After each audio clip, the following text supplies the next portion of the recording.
Obviously, another disappointing loss, and it comes down to lack of execution in all three phases this time. Offensively, I'm sure they were capable of putting up some yardage, but not owning the football. 3 turnovers in a game. Like I said, that seems to be the sentiment. And the last 3 games now, we're looking at 7 turnovers, and it's hard to compete against anybody, especially where we're at right now. Turning the ball 3 times in the game, special teams. We have to figure out our kicking situation as far as field goals and extra points.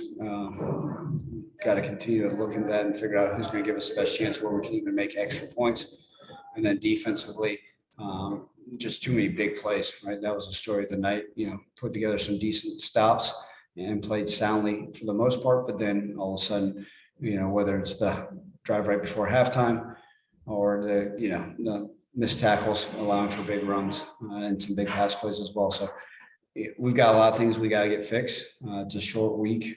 And one thing I know, at least, and there are no excuses, there are no explanations. As I just got done saying on the radio, that this 2021 Tiger football team, I'm not sure how it will be defined by a record. I do know that they care. I do know that they fight. They haven't given up, but the narrative's got to change. We have to find a way to execute well enough to win a game. Frank and then Terry. Yeah, Ryan, I wanted to ask, I know one of the things about the defense coming into this game was they needed to get off the field. Well, if you look at Tulsa's time of possession, it was knocked down. But how do you get the defense to play a complete game in the sense of where they're getting off the field but not allowing those big plays? Yeah, I think that's, we talked about whenever time you line up and you say, okay, when are things executed, whether it's offense, defense, or special teams, and it's being able to maintain that for an entire game. And Frank, that's the question we're continuing to look at, right? Because if we're able to go out there and trust the game plan and get those stops, no differently than trust the offensive game plan and get those yards and maintain first downs and not have to punt, you feel like the game plan's there. But then when you all of a sudden, whether it's a turnover or as an offense, or defensively giving up the explosive play, obviously clearly missed tackles on some, not being in the right spot on certain plays for the big pass plays. So we've got to figure it out. We're going to look long and hard into it. Obviously, this week's a different type of game plan on a short week versus Navy. But Frank, it's bothersome because we can't give up the explosive plays. The 3 and outs and the stops are great. And you look at it, I'm not much of a stat guy. You look at the stats, just that alone, and you'd say, wow, heck of a game for Memphis. But, the explosives continue to be our Achilles heel on defense.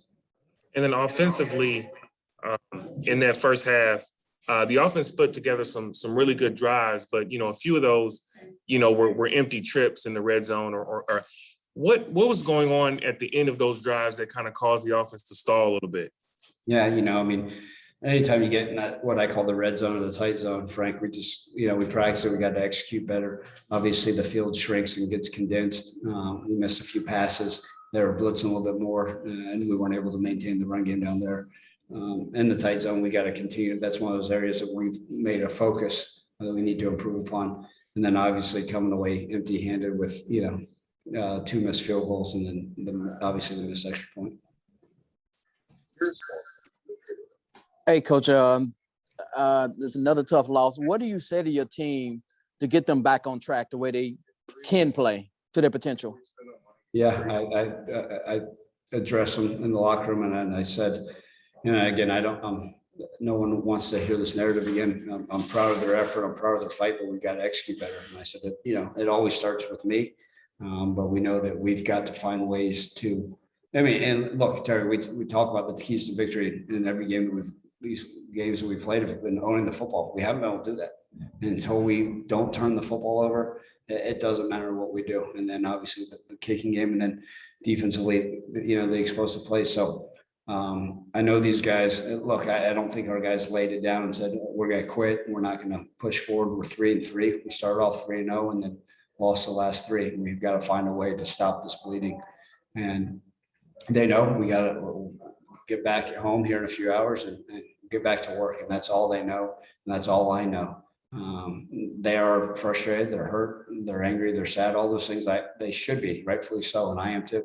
But we can't sit there and hang our hats. We've got to find a way to get this done. And ultimately, it starts with me trying to figure out what's the best things, whether it's personnel, game planning, to get us on the right track. And again, no excuses. Last 3 games have all come down to really last play type deals, last end of game situations. Had we been getting blown out, I would have really had major issues and said that I'm going to make major changes, but we're there. We're just not finding ways to finish the game the right way.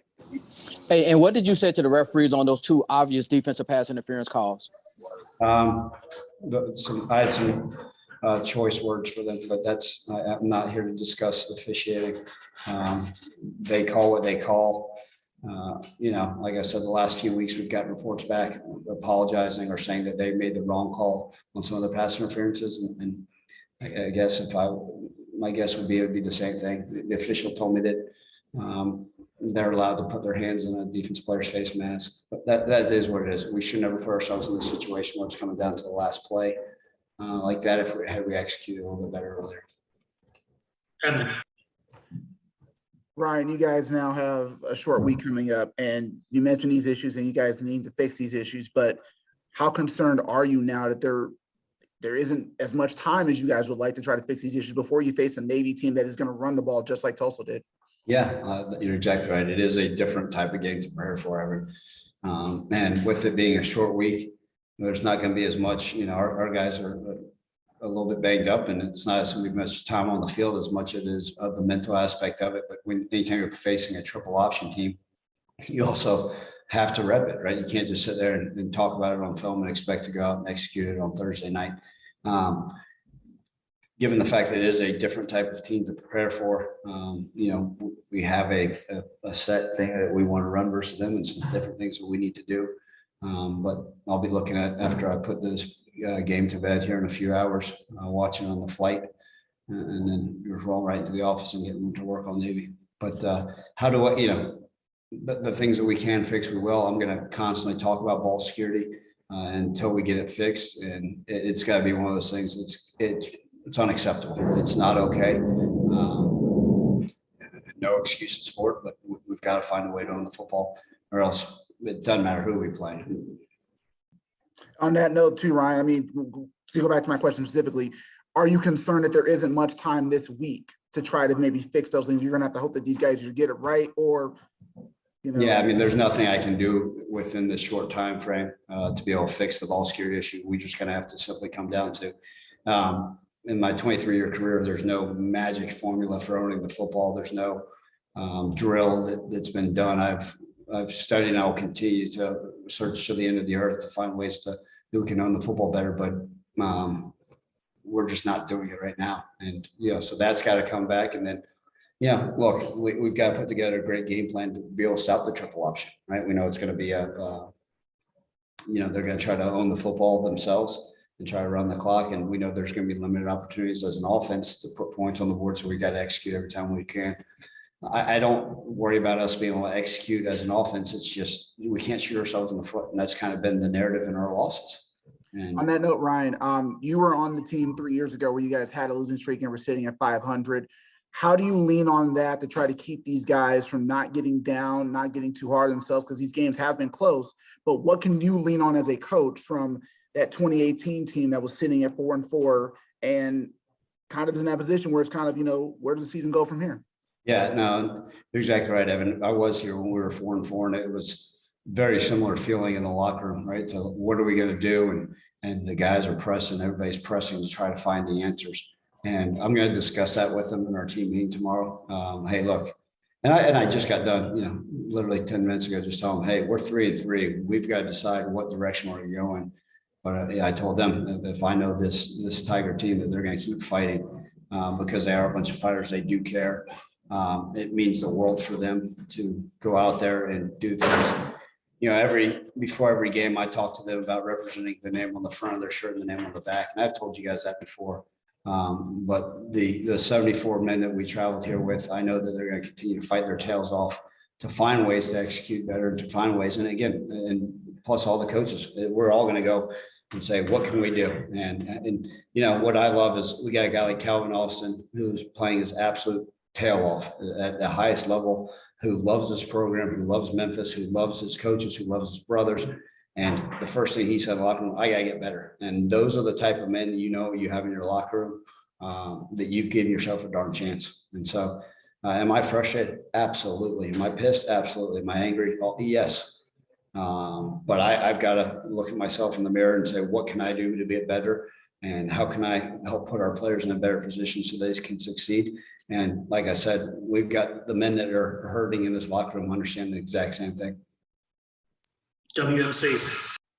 Hey, Ryan, back to the kicking situation with Kemp. When was he cleared, and what do you kind of attribute those 2 missed field goals to, and what did you think his range was going into the game?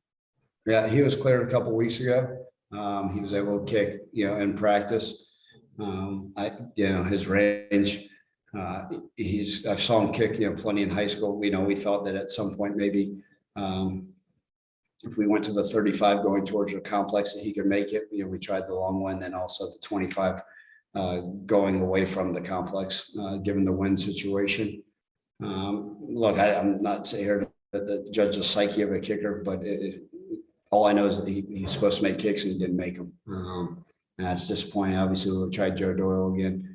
We've got to get the kicking situation figured out. We're not going to be one of those teams that's going to sit here and go for it all the time, but maybe we need to be more aggressive as an offense, and figure those things out. But obviously not happy with where we're at with that. Reality, we left, what did we miss? 2 or 3 field goals and missed 3 field goals and extra points. So 10 points, kind of a huge factor of the game. I was gonna ask you about that in terms of, I know you're probably still processing this game, but in terms of kicker, I know you went back to Joe Doyle. Do you know which kicker you're leaning on going with?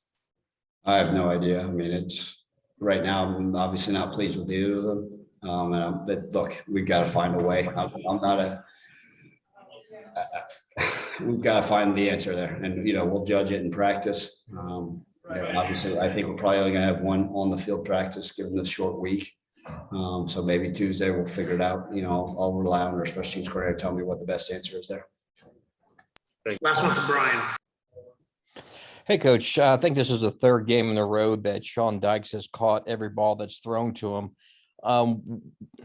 Would you like to see him involved more in the offense going forward? I know the past couple of games his catches all came in the first half, but would you like to see him more involved in the second half? Well, I think that all dictates what the defense is given to you. What coverages are. Someone told me that we threw to 10 different receivers this game, and last week you guys told me that we weren't throwing to enough receivers. So it's part of it. Look, Sean's an explosive weapon. Obviously, really thrilled that he's part of this offense, and we'll always try to find ways to get involved because he is such a dynamic playmaker for us, Brian. So whether it's him showing up in the second half, obviously he was big on the 2-point conversion, and we know he'll continue to be a weapon. But as you guys saw, and like I said on the radio, I think in the first drive as an offense and the first drive as a defense. So if you look at really who ended up getting starter type reps, I believe there was over 12 freshmen that were on the field at that time. Again, no excuses. We've played a lot of guys out there. I have great faith in this team, great faith in our leaders that will get this thing right. Thank you, Coach.